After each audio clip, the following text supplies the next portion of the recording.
Hi everyone, I'm GREYMOND. I'm an OCD recovery coach with over 9 years of experience helping people recover from OCD. On this channel, I talk about OCD recovery, the different themes that OCD can have, the methods of recovery, and we do a lot of Q&As. So if you haven't subscribed yet, please subscribe. Again, we do daily videos. Today, I just wanted to remind you of why it's bad to do reassurance and how much damage it does. Because honestly, sometimes in the moment, right, it feels like it's such a kind of easier way to do things, right? It's just, well, I'll just do reassurance for this one thing, and then I'll feel better, and then I can move on. But what actually happens is either okay, you feel better, you move on, and 10 minutes later you get a new thought, or B, you try to get reassurance, you have more questions than answers and get yourself in even deeper, in terms of analyzing, right? Or doing compulsions, right? Or physical compulsions.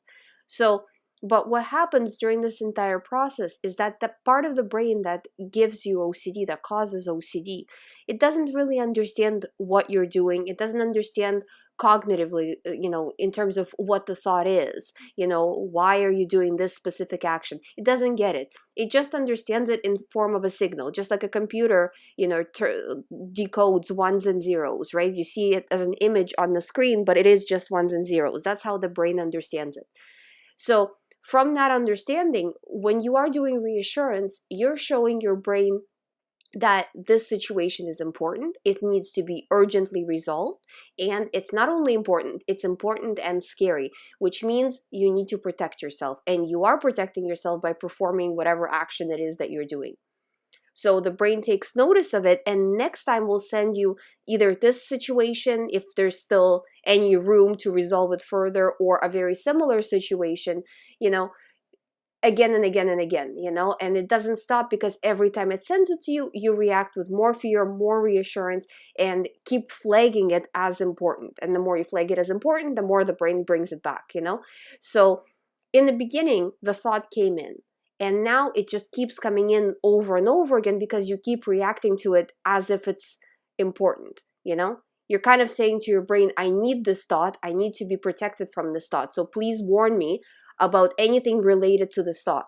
And it does, because that's its basic job, And it's like, from this position, it's hard to call OCD a mental illness. It's not really an illness. It's, I find that the term disorder to be very, very accurate. It is lack of order in the brain, right? The brain is viewing something that's actually not important as important, because over time that's what it's been taught. But just like it's been taught that, right, you can unteach it by not reacting, by choosing not to do the easier thing, right? It's always more comforting. Don't chase the feeling, right? Don't chase the feeling of relief. Like, yes, I feel uncomfortable right now, but you can't both be comfortable the entire time through recovery and at the same time recover. It's just not gonna happen. The brain doesn't work that way, So it needs to be uncomfortable, and while it's uncomfortable, it needs to see that even though it's uncomfortable, nothing bad is actually happening. You're fine, nothing dangerous is going on, yet you're not protecting yourself.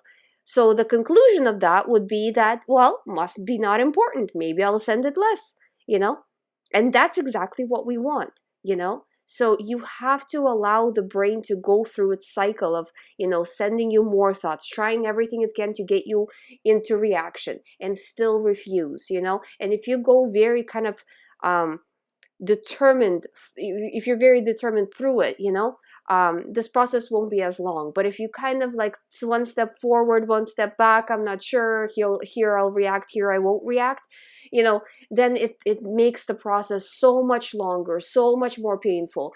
It's going to be painful either way, but it's kind of like, if you compare it to like a Band-Aid, right? You rip off the Band-Aid and it's done. What you're doing when you do this step forward back, right, you're kind of putting it back on and ripping it again and putting it back on. You know what I mean? It's not finished one way or another, right? So you have to say, no, I'm done. I'm not doing this anymore. And then when you say this, and when you actually not just talk the talk, but also walk the walk, right? Refusing all the compulsions, refusing reassurance, the brain gets a clear message and it recovers very, very quickly.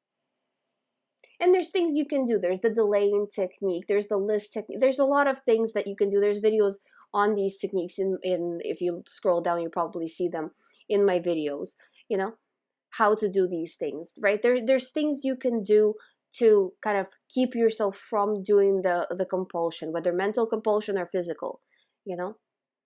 But just don't do it. It's, you have to make that choice, you know. Until you make the choice and you stand strong with that choice, nothing is going to really shift, you know.